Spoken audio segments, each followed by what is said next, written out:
If someone tells you they love you, but every time they do, something terrible happens, do you still believe them?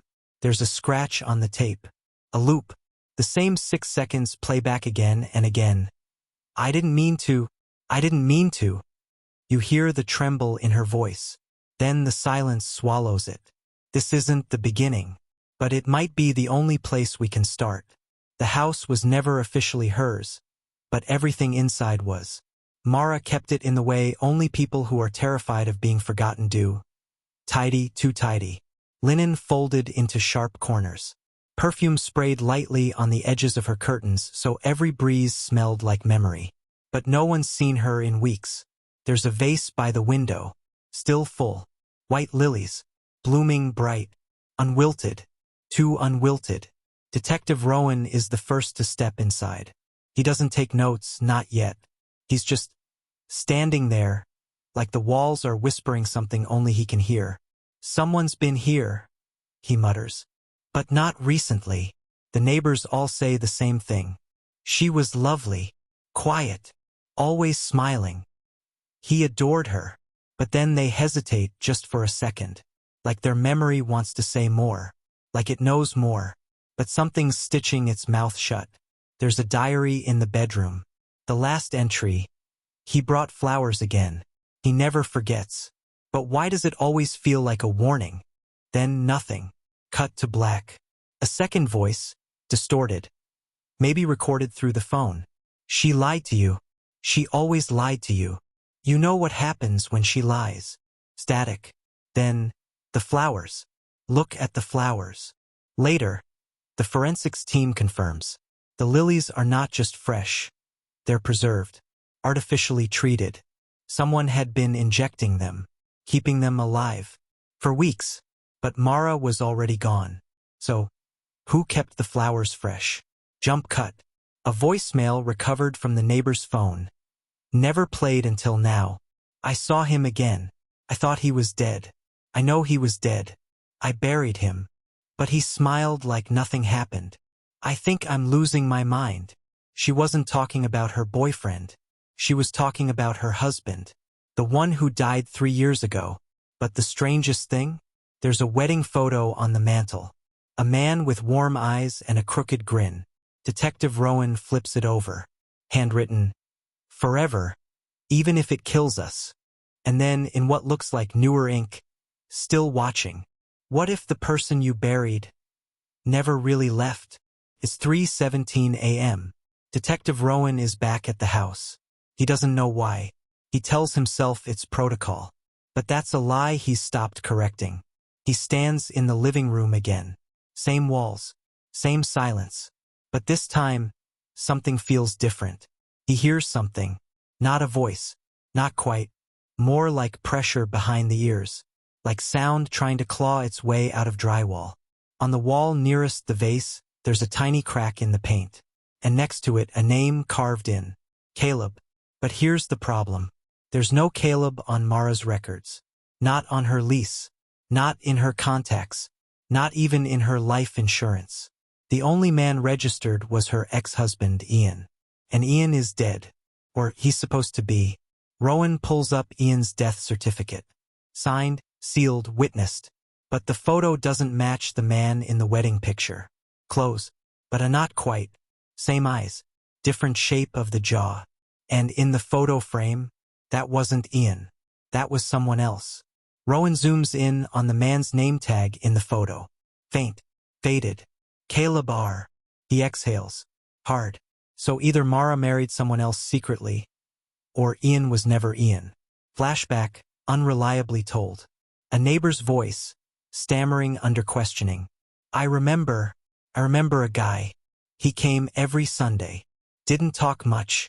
But once, she screamed at him. It was raining.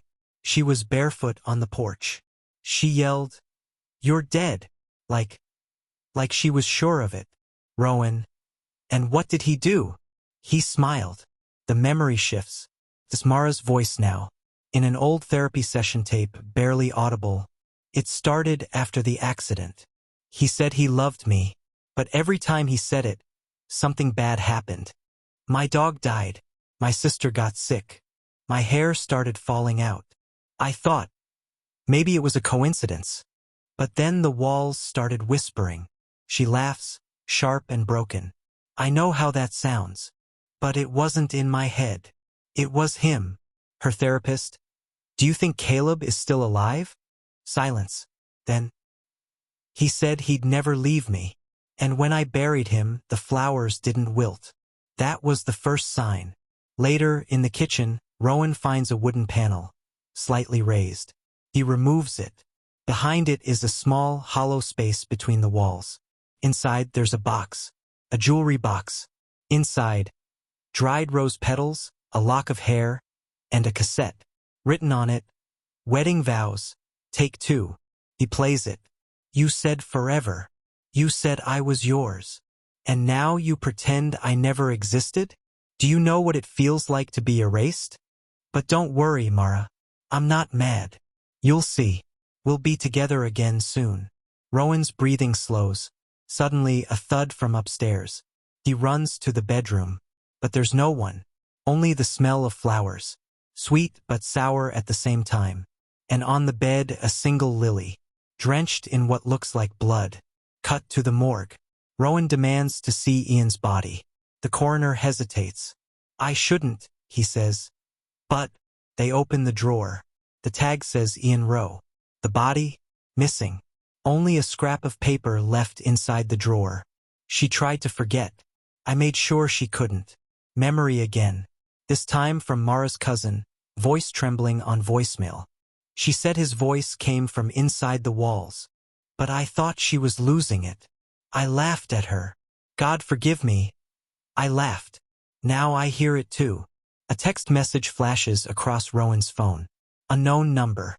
You're next, detective. Bring flowers. What if someone could rewrite your memories? Would you even know what was real anymore? Detective Rowan didn't sleep. Not because he couldn't, but because every time he closed his eyes, he saw that photo frame again. The wedding photo. He swore.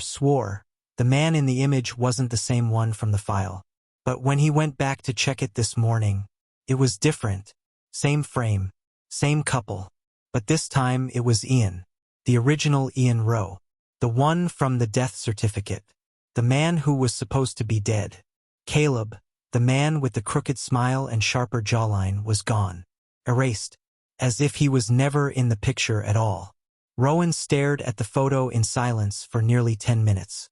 Then, slowly, like something in his chest snapped loose, he said aloud, I don't remember this version. He picked up the photo, turned it over. New handwriting. Still Mara's, but more frantic. Letters shaky, slanted. They're blurring. I can't keep them apart. Caleb, Ian.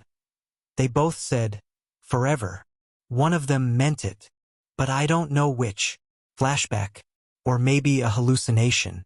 Mara stands at her mirror, brushing her hair, whispering to herself. You're safe. You're safe.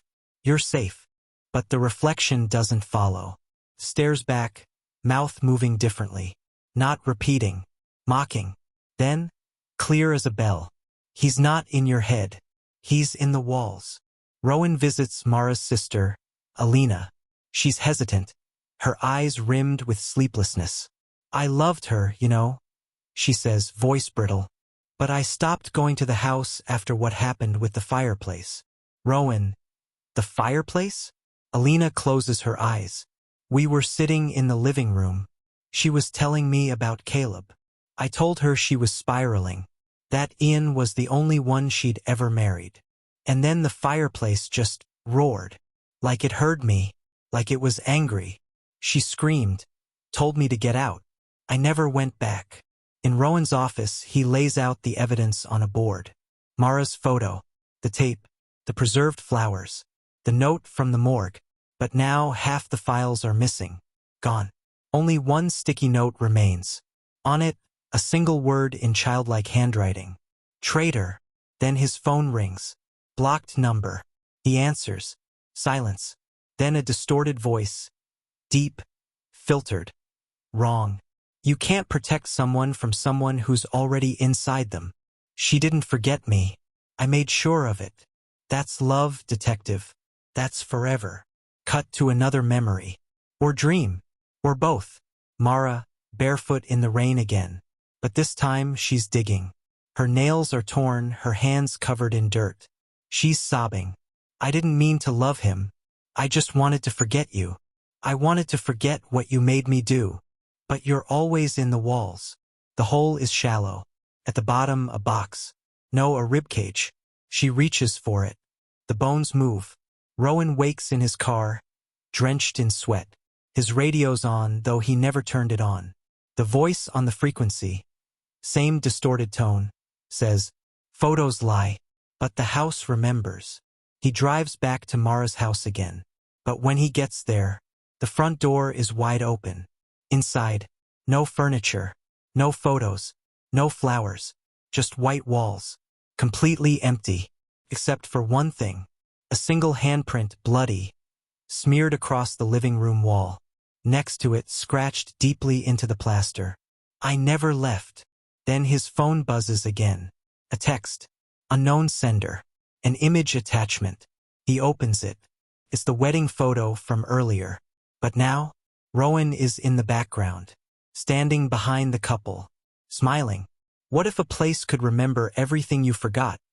Even the lies you told yourself. It starts with the floorboards. Detective Rowan steps inside Mara's house again. Only this time, it feels like the house knows he's returned. The air is heavier. The silence isn't empty. It's listening. The floors creak, but not beneath his feet. Somewhere deeper, like the house is stretching in its sleep, or waking up. The wedding photo he saw yesterday, the one that changed, is now back on the mantle. But it's worse. Now everyone's face is blurred out. Except his. Rowan's own face is razor-sharp. Clear. He's still standing in the background, watching. But this time he's holding something. A bouquet of white lilies. His phone vibrates. Unknown number. Text message. "You were there.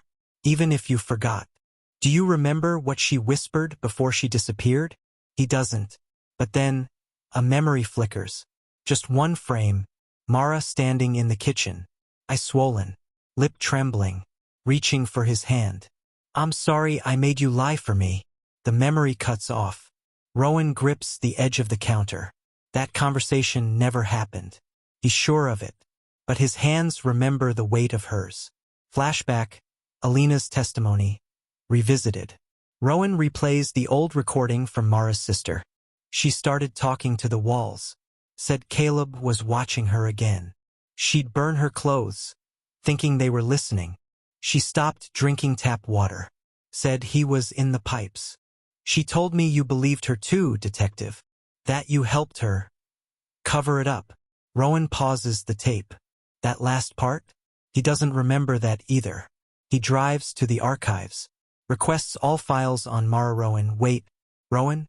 Her name in the system isn't Mara Finch anymore. It's Mara Rowan. His name. "No, that's not possible," he whispers. But the marriage certificate is right there. Stamped. Verified. Signed by both.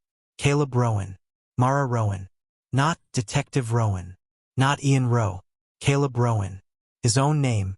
Except that can't be his name. Can it? His hands are shaking. He finds an old photo stapled to the certificate. A wedding shot. Same photo as before. But now there is no Ian. No Mara. Just Rowan and a woman whose face is completely erased. Burned. As if acid had eaten the film. And behind them, the same house. Rowan races back to the house, his breath heavy. Something inside him knows where to go now. He moves to the attic. A place he's never checked before. The air grows colder the higher he climbs. Not just cold, wet. The smell of mildew, earth, and something older. He opens the attic door. First, he sees nothing. Just a beam of light slicing through the dark. But then, in the corner, there's a mannequin, wearing a wedding dress, rotting, pinned to its chest a Polaroid of him, sleeping, taken last night. He spins, grabs his gun. No one there. But a voice echoes, not from the attic, not from the house, from inside him. "You forgot me, Caleb. You forgot us. But the house didn't. It kept me alive. It kept your promises." He runs back downstairs, grabs the vase of lilies on instinct. They're dead now, wilted, rotting, water thick like oil, but something's inside. He reaches in, pulls out a ring. His initials engraved inside. C+M equals forever. And below that, something new, carved recently, sloppy, desperate. Don't trust the mirrors. Cut to black. Camera shaky. Someone breathing. A woman's voice. Day 43. He still doesn't remember me. He looks in the mirror and sees someone else. I wonder if I'll ever get my husband back. Or if the house already claimed him. Rowan smashes the bathroom mirror. Behind it, hollow. He pulls out drywall with trembling hands. There's a journal inside. Mara's handwriting. First page dated 3 years ago. Caleb isn't himself anymore. He calls himself Rowan now. I think he doesn't remember what we did. What I made him do. But the house does. The house remembers everything. He falls to his knees, journal clutched tight. Eyes burning. Who am I? He whispers. What did I forget? Then faint footsteps upstairs. But he's alone. Or supposed to be. If your mind hides the truth to protect you, what happens when the house stops letting it? The journal shakes in Rowan's hands. His mouth is dry. He reads the last entry again, slower this time. Every word a sharp stone scraping his ribs. Caleb doesn't know who he is anymore.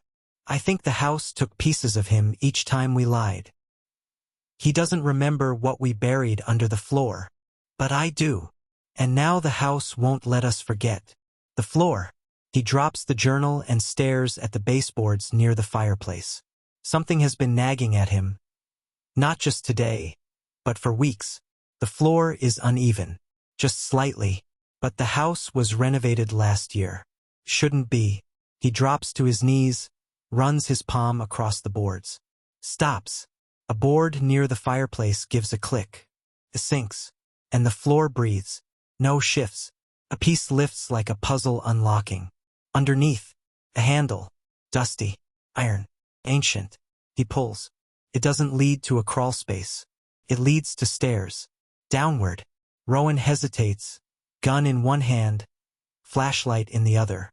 Each step groans beneath his weight like the house is warning him. Or maybe, welcoming him back. The air thickens. It's cold, but not like winter. It's the cold of something that's waited too long. At the bottom, a narrow corridor, lined with photos, not frames, not digital, Polaroids, pinned with rusted nails directly to the walls. They're all of him, Rowan, in his car, at his desk, sleeping, smiling. In every photo, the timestamp is burned in red. C+M forever. And one more word beneath each. Remember. He reaches the final wall. A door. But this door isn't wood. It's metal. Hospital grade. Scratched. Dented. Carved across it with jagged instruments. Do not open unless you're ready to see it. He opens it. Inside, a room that smells of old dirt, wet stone. And something else. Something human. The light flickers once. Then holds. It's small. No windows. No vents. Just a child's bed. A rusted 4-stand. A tape recorder. And a single word etched into the ceiling in deep red. Stay. He presses play on the recorder. A voice young, strained. Breathy. He's better today. I think the medicine helped. He smiled when I called him Caleb. Maybe I can have my husband back. Long pause. But the house doesn't like it when I call him that. It gets loud. Things fall. Walls move. Like it's choosing who he's supposed to be. Then a second voice. Male. Cracked. Why did you bring me here? Why do I feel like I already know this place? Did I hurt someone? Did you? Rowan shuts the tape off. He staggers back, nearly trips over the edge of a rug tucked under the bed. He kicks it aside. And freezes. Beneath it, a trapdoor. He opens it. No stairs. Just a hole. Rough earth. Rope ladder. The smell worse now. Like rot and heartbreak married underground. He descends. Each rung creaks. When he reaches the bottom, there's just one thing. A box. He opens it slowly. Inside, 2 wedding bands, a blood-stained dress, a set of toddler shoes, a note written in childlike handwriting. We promised not to tell. His hands tremble. Another memory fractures open in his head. Mara, screaming in the rain, holding a small bundle, sobbing. It was an accident. He hit his head. He just wouldn't stop crying. We couldn't afford a hospital. Rowan, no, Caleb, holding her, telling her it would be okay, that they could fix it, that the house would protect them. He collapses to his knees in the dirt. It wasn't just her secret. It was his too. That's why the house changed. That's why it shifted photos, erased names, blurred memories. Not to haunt him, to keep him safe from the truth. Above him, the floor creaks. Footsteps. But he didn't leave the door open. Then a whisper. Soft. Familiar. You came back. I knew you would. Now we can be a family again. He looks up. A silhouette at the edge of the trapdoor. Bare feet. A white dress. Hands clasped in front of her. Her face, obscured by the shadows. But the voice. Caleb. You remember now, don't you? Rowan stares at her. And for the first time in weeks, doesn't feel like a detective. He feels like a man who ran from something he helped bury. And the house? The house no longer feels like a place. Feels like a witness. Like a grave. Like a home. What if grief isn't a feeling, but a person that never stops waiting? Caleb. Her voice echoes down the shaft like silk soaked in sorrow. You came back to me. Rowan, no, Caleb doesn't speak. His mouth is open, but no sound comes out. The woman above, bare feet curled against the edge of the trapdoor, tilts her head. It's okay. I was scared too. When I started remembering. The present. He's still in the hole, kneeling before the open box, holding the toddler's shoes. Blood on the soles. Dried now, but ancient grief radiates from them like heat. The note inside burns in his memory. We promised not to tell. He clutches the shoes tighter, as if they'll offer clarity. But all they offer is weight. Weight of a promise broken. Weight of a son lost. Suddenly, the rope ladder is being pulled up. He startles, jumps to his feet. Wait, and oh! The voice returns. Calm. Loving. Terrifying. I just don't want you leaving again. We have so much more to remember. He scrambles, tries to climb the dirt walls. They crumble beneath his fingers. Above, a dim light flickers. Then a figure reappears, just her lower legs now. Still barefoot. Skin pale. Veined like porcelain. She lowers something slowly. A scrap of their wedding veil. It floats down into the hole like ash. Then, remember our vows? Even if it kills us. Flash a memory raw and broken. A hospital hallway. Screaming. Nurses shouting. Mara wild-eyed. Clutching a bloody bundle. Caleb is beside her. In shock. Frozen. Doctor. We did everything we could. There was too much damage to the skull. Mara collapses. You told me to trust you. You said we could raise him here. You said the house would keep us safe. Caleb tries to hold her. But something snaps. In her eyes. In his. In the air between them. Back to now underground. He curls into himself. Whispers. He was only 3. The light above fades. Then returns. Now she's gone. Only the veil remains. But something shifts behind him. Movement. He turns. There's another passage at the bottom of the hole. It wasn't visible before. Or maybe it didn't exist before. The house is still changing. Still remembering. He crawls through the narrow tunnel. The walls tighten. Breathing with the rhythm of a memory being exhaled. His flashlight flickers. Then he emerges into another room. It's an old nursery. Crib intact. Mobile still spinning impossibly. Dust motes float like ghosts. Everything is untouched. Like no time has passed. But on the wall, painted in red finger smears. Love doesn't forgive. It remembers. On the changing table, a stuffed bear. One eye missing. Clutched around it, a small skeleton's hand. He chokes. Knees buckling. The child had never left. Mara had buried him in the house. Not outside. Not a graveyard. She couldn't bear to let him go. Another tape recorder rests near the crib. He presses play. Her voice again. Calm. Faint. He cries at night. I can't sleep. But I love him. I love him so much. Caleb says we can't take him to the hospital. People ask questions. So we stay quiet. We let the house hold him. And now it's holding both of us. Suddenly, behind him, a thump. He turns. She's standing in the doorway. No blood. No rot. Just Mara. Like the day they were married. Eyes wet. Dress clean. Hands empty. But her presence is wrong. Too quiet. Too still. Too remembered. I knew you'd find him, she says softly. You were always the better parent. Even when you forgot. You loved him. You just didn't love me anymore. He takes a step back. Mara, you're not supposed to be here. You're dead. She smiles gently. So are you. The room shakes. Pictures fall from the invisible walls. Paint peels like skin. The crib collapses in on itself.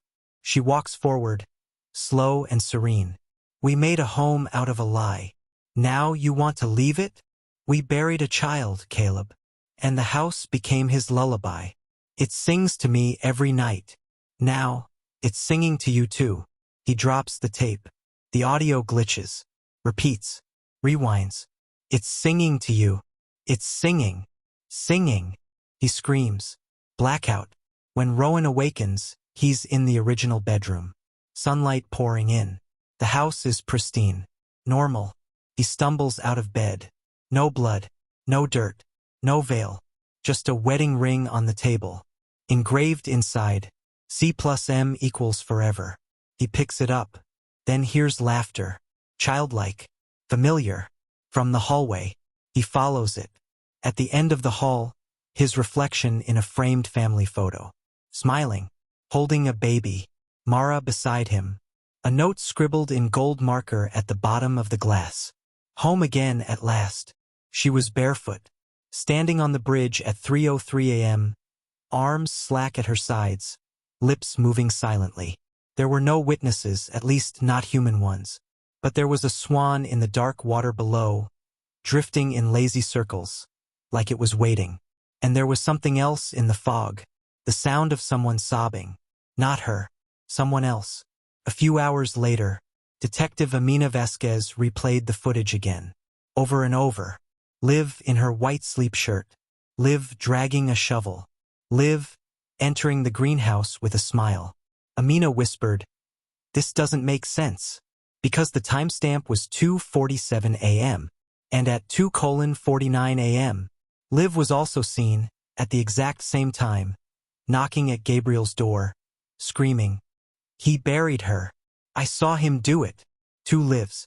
2 truths. 1 body missing. It's like I keep waking up inside different versions of the same nightmare. In one, I killed her. In the other, she never existed. Which is worse? The interviewer didn't respond, just stared, because Gabriel had said her. But who was she? Mrs. Hargrove was mouthing something in her sleep. Amina leaned in. First it was soft, meaningless. Then she heard it clearly. Tell her the grave is empty. Tell her the truth before he does. Rain on the glass. A name etched on the fog. Amelia. A memory? A ghost? Liv's voice cracked in her throat. Gabriel. Who is Amelia? But he only turned the music louder. I don't know what's real anymore. I think she's still alive. I hear her crying in the floorboards. Please. Just tell me I didn't make her up. Click. Line disconnected. Amelia was our sister. But she died years ago. Liv never met her. That's what's strange. She started using her name like it was hers. Like she was Amelia. They never found a body. Just broken porcelain dolls. Neatly buried in a row. And under the dolls, a note. Don't trust the one who says they love you most. Amelia H. Under a floorboard in his cabin, investigators found a weathered leather notebook. No dates. Just entries. She talks in her sleep. She sees Amelia. But she doesn't remember she was her. I loved her anyway. I dug the grave because she needed somewhere to let Amelia go. But she never let go. What if this wasn't a murder? What if this was a possession of memory? Two people stuck in one body, both victims of an old tragedy? Someone leaves a candle where Liv once stood. The camera pans over the water. Just before it fades to black, you hear two voices whisper, "I loved you." "No, you needed me." Then silence. Do you think Liv was haunted by a ghost? Or was she haunted by the truth she couldn't face? Comment below, your theories matter. And if these kinds of stories twist your mind and chill your spine, subscribe to The Veil of Secret for more terrifying true stories.